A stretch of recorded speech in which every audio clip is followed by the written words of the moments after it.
Dan saudara, untuk mengetahui perkembangan informasi terkini sudah ada jurnalis Kompas TV Alfian Rahman di Rumah Sakit Bayangkara Polda Jawa Timur di Surabaya. Selamat pagi Alfian, apakah ada perkembangan terbaru korban meninggal yang sudah berhasil diidentifikasi dan berapa jumlahnya?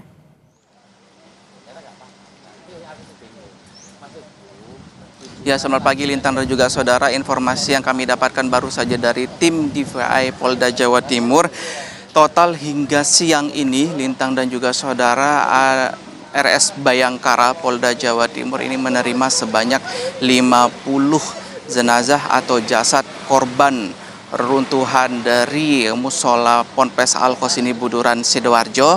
Dari 50 tersebut ditambah juga ada 5 body part atau bagian tubuh yang juga masuk dalam proses identifikasi di RS Bayangkara. Informasi yang kami dapatkan, Lintang dan juga saudara, dari Kabid Dokes Polda Jawa Timur, Kombes Pol M. Husnan sendiri, hingga saat ini sudah ada 10 jenazah atau jasad yang berhasil diidentifikasi oleh DVI Polda Jawa Timur. 5 diantaranya diidentifikasi di beberapa rumah sakit di Sidoarjo, seperti di Rumah Sakit Siti Hajar dan juga di Rumah Sakit Notopuro. Sementara 5 orang lainnya berhasil diidentifikasi di Rumah Sakit Bayangkara. 3 di antara 5 tersebut diidentifikasi pada tanggal 4 Oktober 2025, sementara sisanya baru semalam dapat diidentifikasi dengan 2 orang.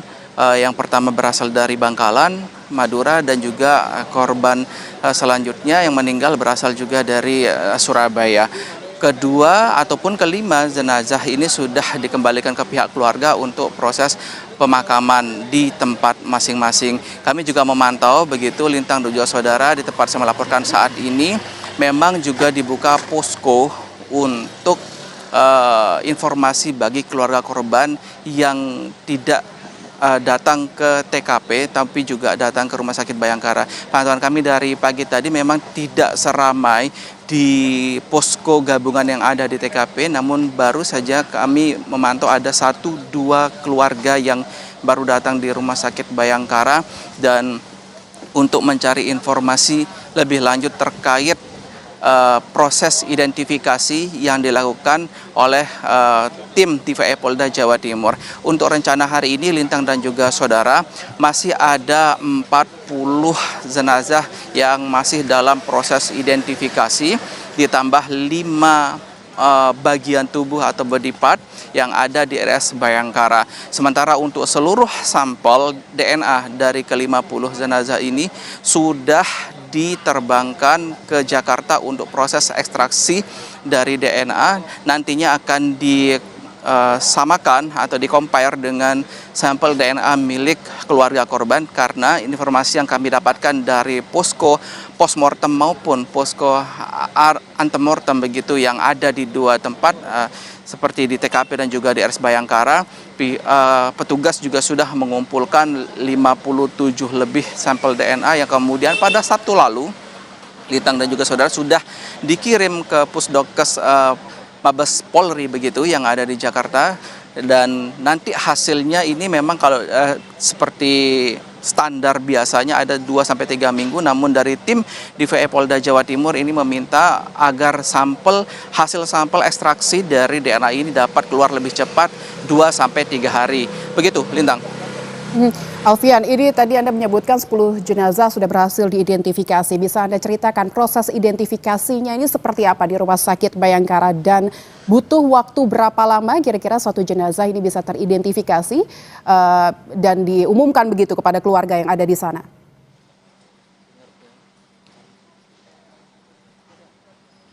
Terkait rentang waktu yang memang berbeda-beda begitu Lintang dan saudara terkait waktunya, karena ini setiap kondisi jenazah yang dibawa dari tempat kejadian peristiwa menuju RS Bayangkara memang kondisinya berbeda-beda. Ada yang masih utuh, ada pun yang sudah tidak utuh. Dan ini juga dipengaruhi oleh faktor lain, yaitu lamanya jenazah berhasil dievakuasi.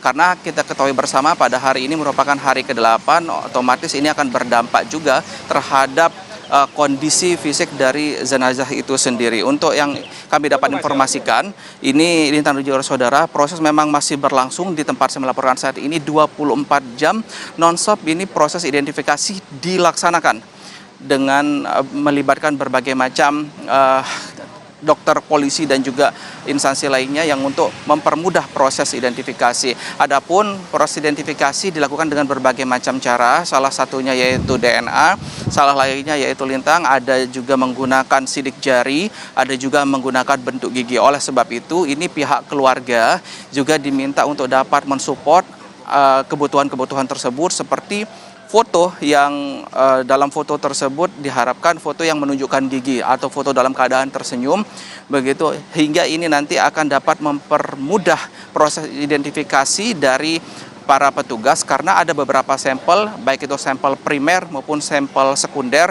Sampel primer sendiri seperti sidik jari, bentuk gigi, dan juga DNA, sementara sampel sekundernya ini adalah atribut yang digunakan oleh para korban sebelum meninggal, bisa seperti baju atau mungkin aksesoris lainnya yang menempel pada badan korban. Dan ini memang masih terus dikumpulkan dari posko antemortem dan akan diselaraskan dengan data dari postmortem atau setelah terjadinya kematian. Nanti akan dilanjutkan dengan proses rekonsiliasi, begitu Lintang dan juga saudara. Proses ini juga melibatkan dari pihak keluarga.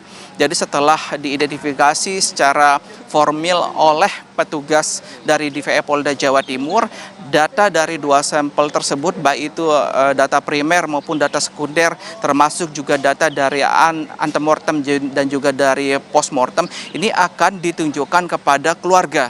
Ini Lintang. Setelah ditunjukkan kepada keluarga, apakah keluarga akan menyetujui dari hasil tersebut. Kalau memang menyetujui dan juga ada keselarasan dari kedua data tersebut, maka nanti akan dilanjutkan dalam proses penyerah terimaan jenazah yang biasanya memang dari 2 hari kami memantau di sini Lintang dan juga saudara. Proses rekonsiliasi dari jenazah ini rata-rata memang dilakukan pada sore hari, karena proses identifikasi dari petugas berlangsung dari dini hari sampai siang hari ini, Lintang. Setelah rekonsiliasi pada sore hari, maka nanti malam adalah proses serah terima dari jenazah yang berhasil diidentifikasi. Sementara yang dapat kami informasikan lainnya, begitu Lintang, dari 5 body part yang berhasil dievakuasi dan dibawa ke Rumah Sakit Bayangkara, ini dari petugas sementara, data dari petugas menyebut ada kesinambungan, ada keterkaitan dari 5 body part yang berhasil dievakuasi ke Rumah Sakit Bayangkara. Namun untuk memastikan apakah kelima dari body part ini merupakan satu jasad utuh, ini akan masih menunggu hasil sampel dari DNA yang masih diteliti di Mabes Polri. Begitu Lintang. Baik, Alfian. Semoga saja di proses identifikasi segera usai, karena ini adalah menjadi hal yang sangat ditunggu-tunggu oleh keluarga. Terima kasih Alfian dari Rumah Sakit Bayangkara Polda Jawa Timur. Saudara BNP